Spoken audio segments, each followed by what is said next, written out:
messieurs, bonsoir. Vous êtes sur Télé-Sahel. Bienvenue dans cette grande édition d'information. Une édition que nous ouvrons avec cette audience qu'a accordé le président de la République, chef de l'État Issoufou Mahamadou, à une délégation du Conseil de l'Entente conduite par son secrétaire exécutif Patrice Kwame. L'audience s'est déroulée en présence du ministre d'État en charge des Affaires étrangères, Bazoum Mohamed. Deux nouveaux ambassadeurs ont présenté leur copie figurée au ministre d'État, ministre des Affaires étrangères, de la coopération des Nigériens à l'extérieur, Bazoum Mohamed, à son cabinet. Il s'agit d'abord de son Excellence M. Rel Christian Ray, en qualité d'ambassadeur extraordinaire et plénipotentiaire du Royaume de Norvège près la République du Niger, avec résidence à Abuja au Nigeria. Puis son Excellence Madame Martine Chomer, en qualité d'ambassadeur extraordinaire et plénipotentiaire près du Grand-Duché de Luxembourg près la République du Niger, avec résidence à Ouagadougou au Burkina Faso. Au ministère des Affaires étrangères, toujours ouverture ce matin de la 8e session de la commission de partenariat entre la République du Niger et le Grand-Duché du Luxembourg, une occasion pour les deux pays de faire le point sur leur coopération. Compte rendu Guimathieu Théa, Isaka Issa. Cette 8e session de partenariat permettra aux experts du Niger et du Luxembourg d'évaluer les programmes en cours d'exécution, d'adopter de nouveaux projets et de jeter les bases du calendrier du programme indicatif de coopération PIC 3. La coopération entre le Niger et le Grand-Duché du Luxembourg est exemplaire. Notre coopération est globalement très positive et nous apprécions beaucoup le travail en commun. J'aimerais quand même aussi ajouter que le Luxembourg, le gouvernement est actif au-delà des activités de coopération et développement au Niger par une assistance humanitaire, une assistance pour la sécurité alimentaire, aussi bien pour le Niger que pour aider le Niger à répondre aux défis importants suite à l'afflux de réfugiés de la crise malienne. Nous avons eu le plaisir et l'honneur d'avoir le président du Niger en visite à Luxembourg à la mi-mai et il a été accompagné par le ministre d'État aux Affaires étrangères et le ministre de la Défense. C'était aussi une occasion pour nous de voir l'excellence de nos relations bilatérales. Malheureusement, après cette visite, le Niger a été touché par des événements tristes à Arlit et à Agadez. Et j'aimerais vous dire combien mes autorités regrettent ces événements qui rendent la vie ici dans le pays difficile et qui demandent des mesures de sécurité importantes. Mais la situation régionale est globalement difficile et je ne peux que dire ce que notre ministre des Affaires étrangères et aussi le Premier ministre sont d'accord pour dire que les autorités du Niger n'ont pas été assez écoutées par moment parce qu'ils n'ont pas cessé d'avertir sur la situation de la région. J'ai touché un mot sur la sécurité des équipes sur le terrain. Et je crois qu'on aura l'occasion d'y revenir aussi, mais c'est évidemment important aussi sur ce sujet de travailler ensemble dans le sens de nos équipes et des équipes de l'UXTEF sur le terrain, mais aussi de nos ONG. Les relations entre le Niger et le Grand-Duché du Luxembourg se sont renforcées avec la signature de l'accord cadre de coopération de juillet 1995 et celui de 2002 créant la commission de partenariat cadre par excellence de définition du programme de coopération pluriannuel.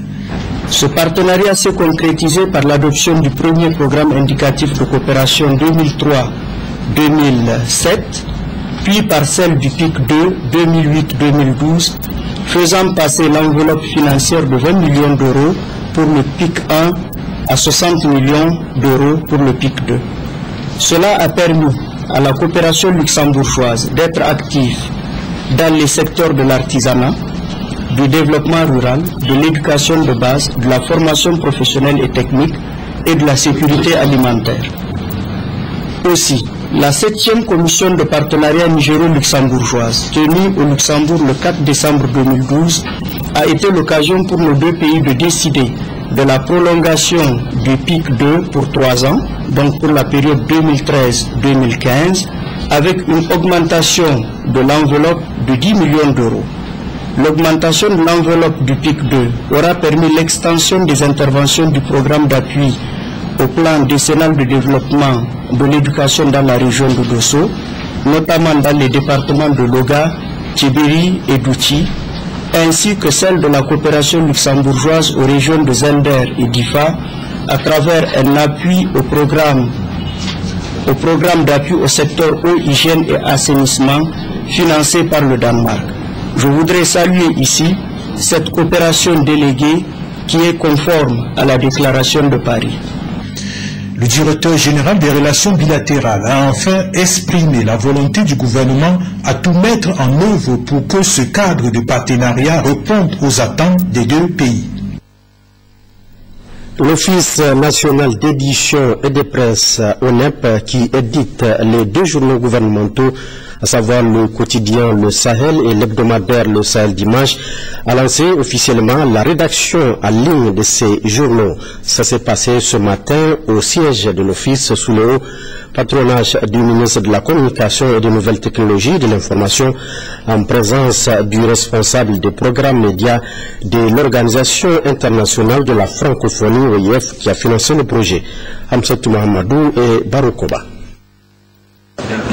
L'Office national d'édition et de presse ONEP, dans ses efforts de modernisation de ses outils de travail et dans le souci constant de mettre à la disposition du public des informations en temps réel, a lancé officiellement la rédaction en ligne autonome du Sahel et Sahel Dimanche.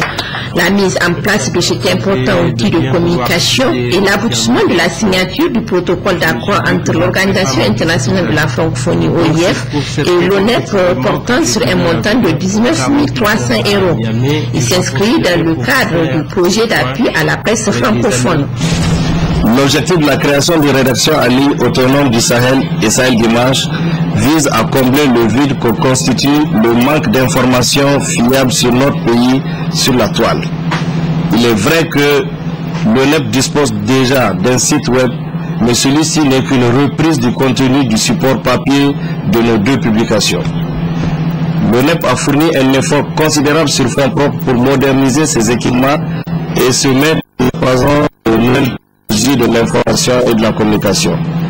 Malgré ces sacrifices consentis, il reste beaucoup à faire dans le domaine de la mise en ligne d'un journal et des multiples opportunités qui s'offrent dans ce domaine.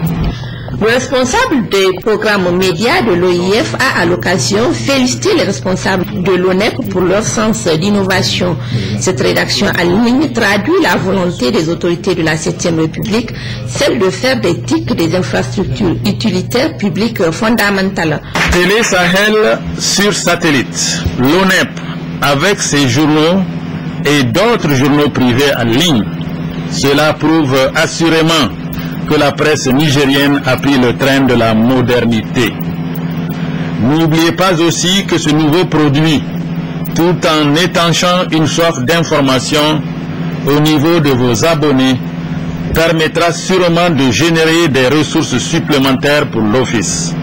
À partir de cet instant, vous pouvez vous imprégner gratuitement des informations utiles sur le Niger et des grandes lignes du journal papier à l'adresse suivante: www.lesahel.ne.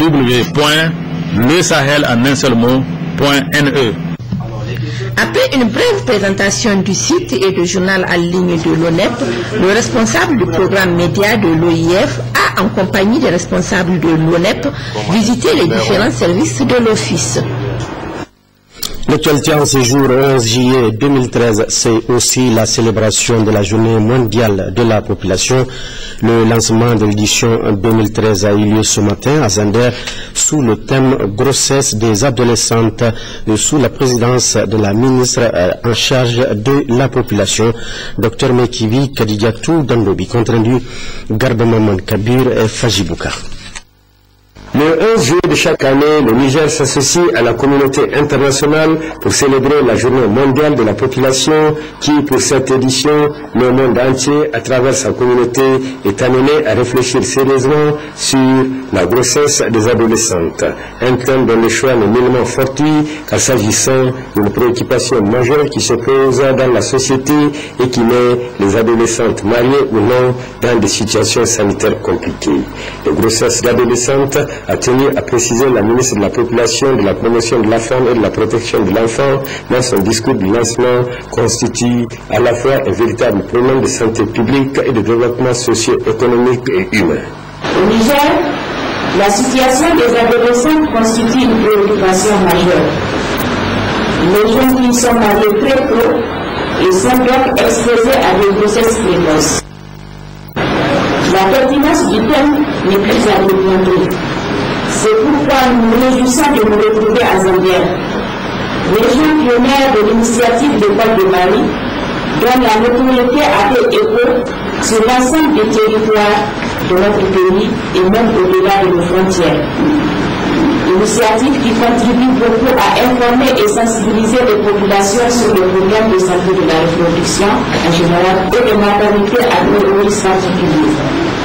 Aussi, je les exhorte à redoubler d'efforts pour amener les uns et les autres à prendre conscience du danger de la grossesse chez l'adolescent et lutter contre les mariages et grossesses précoces. Donnons à nos enfants la chance de saisir toutes les opportunités que peut leur offrir la vie, la chance d'aller à l'école et d'acquérir des connaissances fondamentales pour la vie, la chance d'accéder à un emploi décent, la chance d'aller en mariage à un âge où la jeune fille aurait acquis des aptitudes pour gérer son foyer, s'occuper de son époux, de porter grossesse amoureuse, la chance d'accéder aux services de santé de la reproduction, la chance d'élever des enfants de manière décente. Chers parents, ne prenez pas ces opportunités à nos filles. Auparavant, le représentant de la représentante de l'UNFPA au Niger, Hassan Ali, tout en revenant sur le thème de cette édition, devait à cet effet se réjouir au regard de l'importance en somme capitale dont il bénéficie, car attirant l'attention de tous les acteurs, à savoir gouvernement, partenaires techniques et financiers, société civile, communauté, famille, individus, sur l'importance de cette thématique. Aujourd'hui, a-t-il ajouté, la planète compte plus de 600 millions de filles, dont plus de 500 millions dans les pays en développement. Et ce sont elles, a-t-il renchéri, qui donnent forme au présent et à l'avenir de l'humanité, et les opportunités et les choix offerts à ces filles durant l'adolescence leur permettront d'aborder l'âge adulte en tant que citoyennes autonomes et actives. Le gouverneur de la région de Zender, Oumar Soli Issaka, pour sa part, devait indiquer que pour eux, ce choix est justifié en raison de l'existence dans la région de Zender de certains faits et pratiques que l'opportunité de cette commémoration leur permettra d'expliquer et proposer aux populations leur abandon pur et simple. Le secrétaire général de la ville de Zender s'est quant à lui réjoui en prononçant son mot de bienvenue du choix porté sur son entité administrative pour lancer officiellement les manifestations avant de transmettre à la ministre de la Population ses sincères remerciements ainsi que sa gratitude pour tout l'intérêt sans commune mesure porté à la ville de Zender. À noter que pour joindre l'utile à l'agréable, imprimer d'une encre indélébile cette cérémonie, plusieurs activités socio-éducatives, dont des sketchs, chants et poèmes, reflétant les réalités du thème retenu, ont été organisées.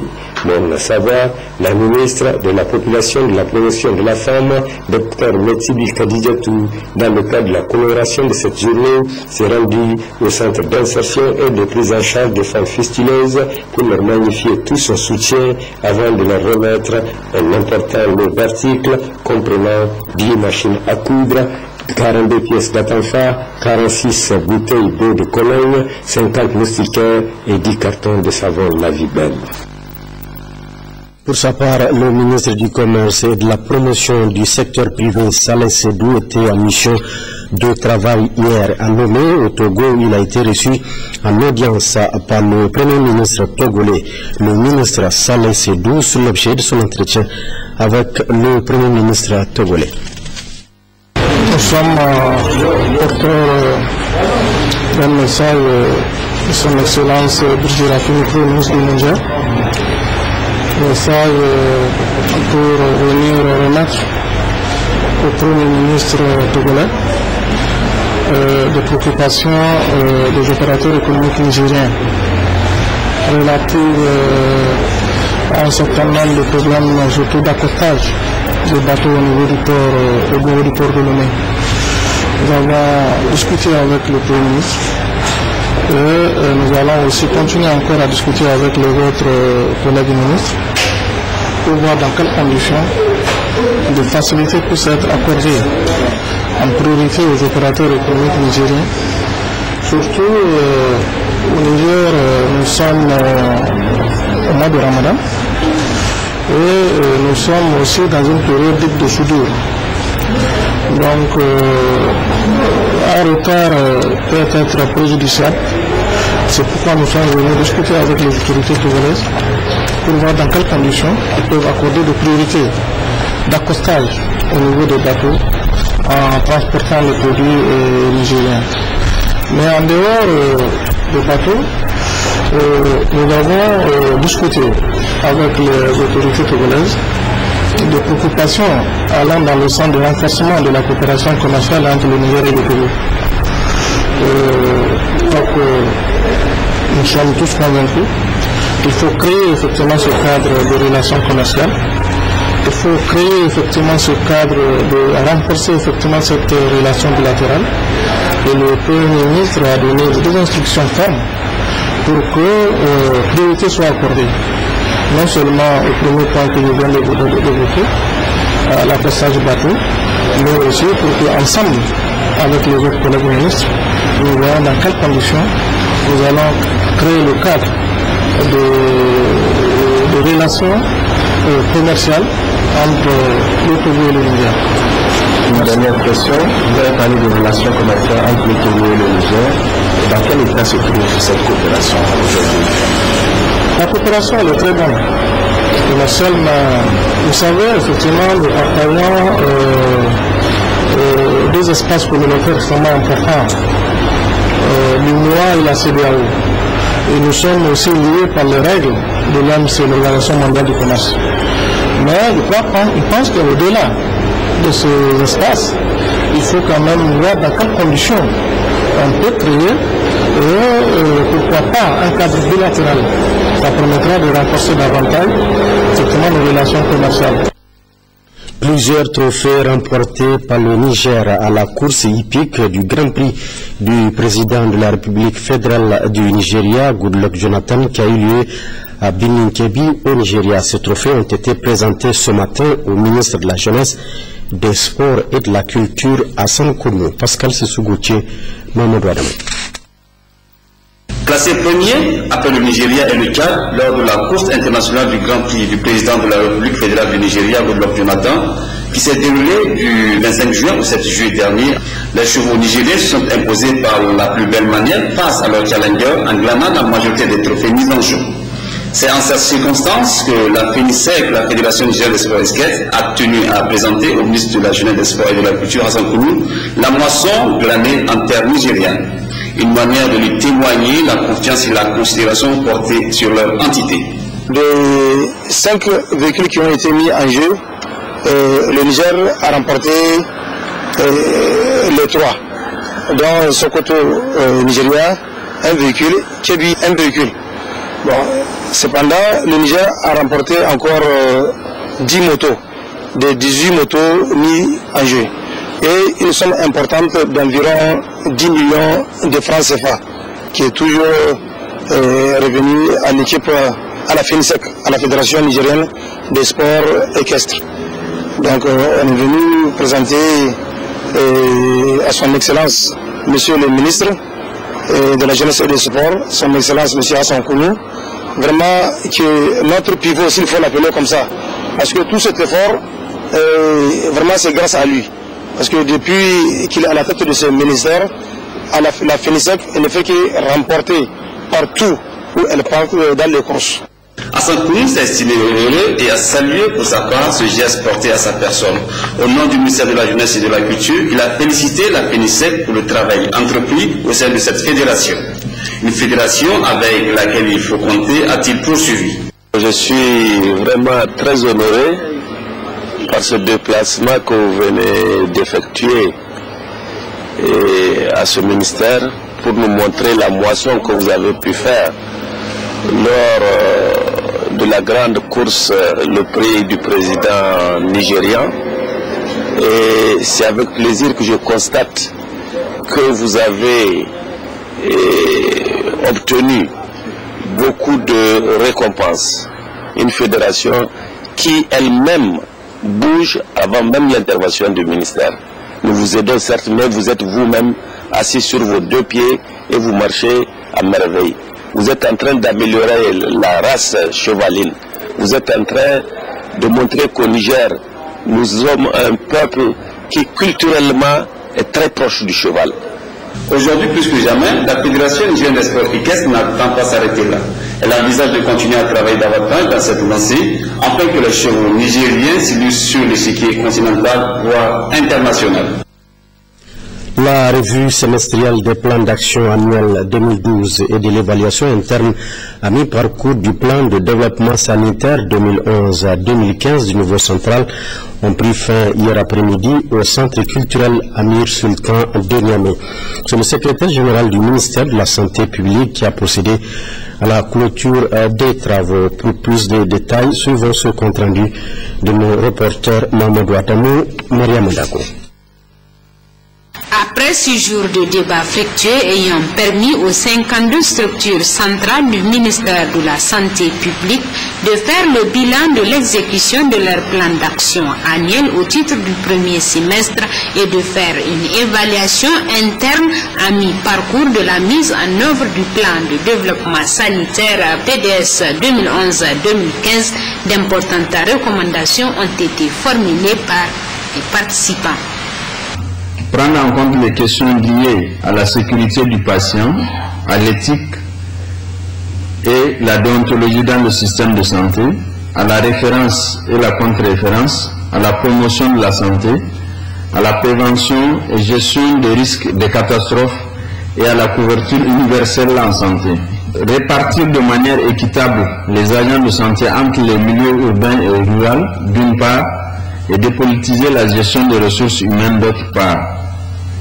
Amener tous les partenaires techniques et financiers du secteur à s'inscrire dans la logique de la déclaration de Paris et le compact. Le secrétaire général par intérim du ministère de la Santé publique a à cet effet salué les participants pour la qualité des résultats auxquels ils sont parvenus avant de les exhorter à plus de dons de soi pour enfin améliorer le mandat à venir. Je voudrais ici exprimer toute mon appréciation pour ce travail bien fait et accompli dans un cadre de partenariat fructueux. En effet, dans un contexte de gestion axé sur les résultats et de responsabilisation des acteurs, cet exercice constitue le cadre idéal d'auto-évaluation et de prise de décision éclairée en rapport avec les moyens disponibles et les capacités réelles des acteurs à traduire en action la politique de santé. Mesdames et messieurs, je vous exhorte à tirer toutes les leçons de cet important exercice pour améliorer les performances dans l'exécution des activités des PA au second semestre 2013, d'une part, et de l'exécution de la phase suivante du plan de développement sanitaire 2011-2015. Notons que cet atelier bilan a été organisé grâce au concours financier de la coopération technique belge au Niger. Le comité national de pilotage du programme d'action nationale d'adaptation PANA Résilience a été en session extraordinaire ce matin au Grand Hôtel de Niamey. À l'ordre du jour, information sur le lancement du financement de l'Agence canadienne pour le développement ACDI et du programme des Nations Unies pour le développement PNUD de la deuxième phase du projet PANA Résilience après sa phase pilote. C'est Ousmane Ibrahim Bachirabo. Pour faire face à la vulnérabilité au changement climatique et aux phénomènes extrêmes, le Niger a élaboré un programme d'action nationale d'adaptation PANA, correspondant aux besoins et aux préoccupations urgentes en matière de changement climatique.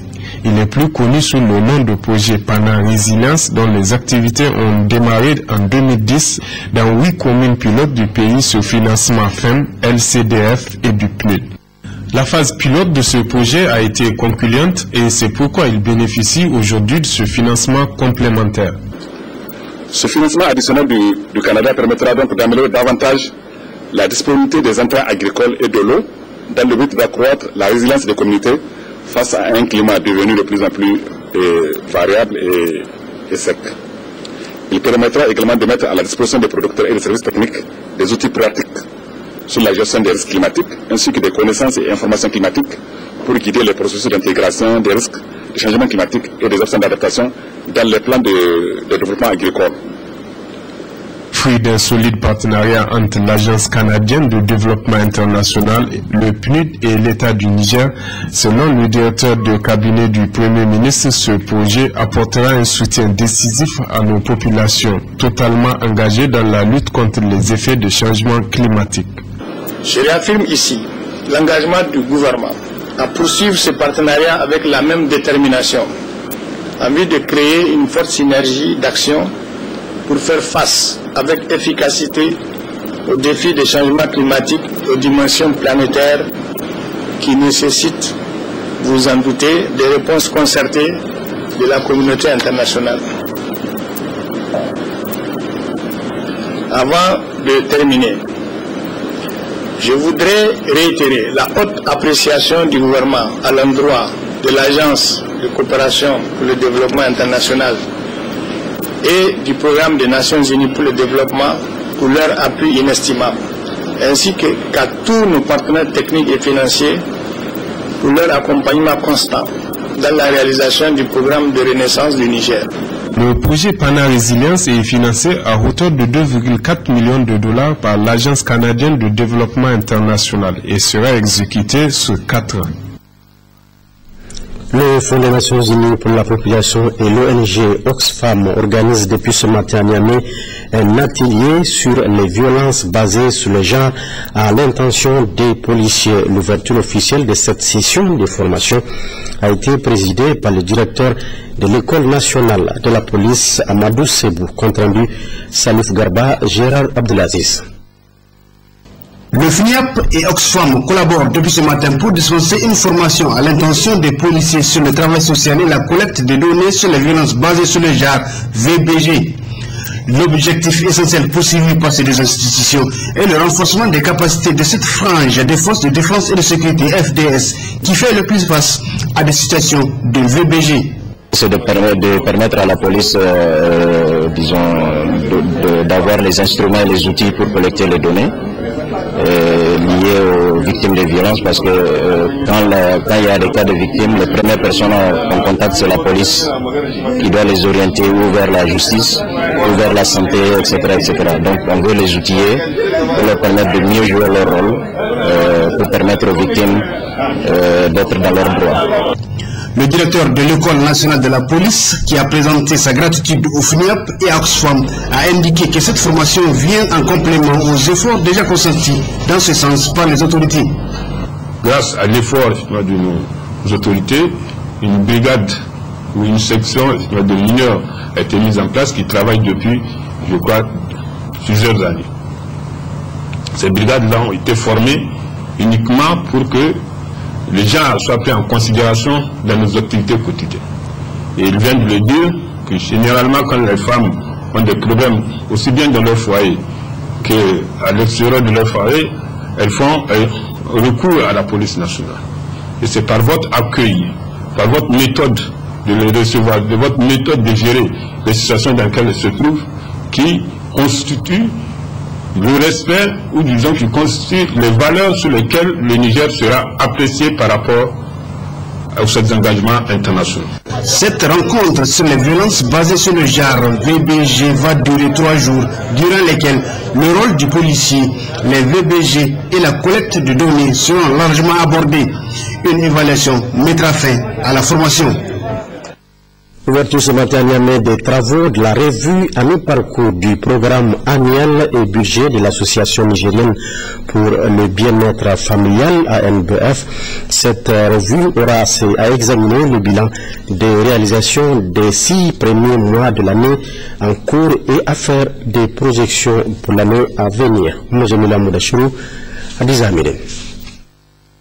Cette rencontre va permettre aux participants de s'atteler à un exercice qui s'inscrit dans le cadre du processus de planification des activités de l'Association nigérienne du bien-être familial. Exercice qui va leur permettre de faire le bilan de la mise en œuvre des activités durant les 6 premiers mois de l'année 2013, mais également de faire des projections pour l'année 2014. Ceci en partant des meilleures pratiques, des difficultés et contraintes rencontrées et des recommandations assorties de cette revue. L'objectif de cette revue placée sous le signe de performance pour le rehaussement des statistiques de service, largement discuté au cours du conseil régional qui vient de se tenir il y a 2 semaines, est de faire sans complaisance le bilan des réalisations physiques et financières et d'identifier les projets qui seront exécutés au titre du plan annuel et budget 2014, conformément au plan stratégique 2011-2015 de l'ANBF, qui constitue le cadre de référence par excellence de toute programmation durant les 5 ans. Au cours de ces assises, il sera également restitué les résultats de l'évaluation d'accréditation phase 2 effectuée par la mission du Bureau régional pour l'Afrique de la Fédération internationale pour la planification familiale, dont les conclusions sont satisfaisantes. Ces assises seront également mises à profit pour former les volontaires et le personnel de l'ANBEF sur le plaidoyer et la bonne gouvernance des associations membres de la Fédération internationale pour la planification familiale. Au nom de la littérature à présent avec Les Rondiers, une vie de bleu, le titre d'un roman qui vient de paraître. Son auteur, Mahmoud Ousmane, un jeune Nigérien, à la fois écrivain, journaliste et cinéaste. Il évoque à travers cet ouvrage son propre vécu, en somme une autobiographie qui encourage la jeunesse nigérienne à se prendre en charge pour un meilleur avenir. Reportage Moussa Amani, Abdou Jibrila. De tous les rôles qui existent, choisissez celui dans lequel vous serez toujours en position de diriger. Cette citation résume la portée de cette nouvelle œuvre de Ousmane Maman intitulée Les Rondiers, une vie de bleu. Un livre autobiographique qui évoque, ou du moins qui décrit son enfance, sa jeunesse, mais aussi et surtout son expérience difficile de rondier à la centrale thermique d'Anouararen, Sonichal, où il a fait ses premiers pas à la fin de ses études en électricité. Ce livre-là, c'est un appel à la jeunesse nigérienne pour qu'elle se prenne en charge, pour qu'elle refuse le fatalisme, pour qu'on refuse de croire que quand on est né pauvre, on ne peut pas devenir quelque chose. Quand on est né dans une famille où les parents ne peuvent pas suivre ou faire en sorte que les enfants soient dans des conditions optimales d'études, qu'on ne peut rien faire après. Donc c'est un appel à cette jeunesse pour leur dire que le monde d'aujourd'hui et le monde de demain, c'est surtout le monde de demain, c'est un monde de compétition. Tant qu'on ne restera pas les bras croisés à dire bon c'est le destin, on est fataliste, ça changera parce qu'il faut pousser les gens à se surpasser. Donc j'ai dit de tous les rôles qui existent, choisir celui lequel c'est en fonction de diriger. C'est éminemment important pour moi parce que généralement il y en a des gens qui disent que la vie c'est une pièce de théâtre, chacun joue son rôle et s'en va. Donc une fois que cet esprit de compétition est ancré dans la tête de tous les jeunes, de tous les Nigériens, moi je crois que ça fera en sorte qu'on ait une société beaucoup plus dynamique. Fruit d'une trentaine d'années de recherche ou de réflexion depuis 1982 précisément, cet ouvrage est une interpellation pour l'amélioration des conditions de vie des miniers. Je sais qu'il n'y a pas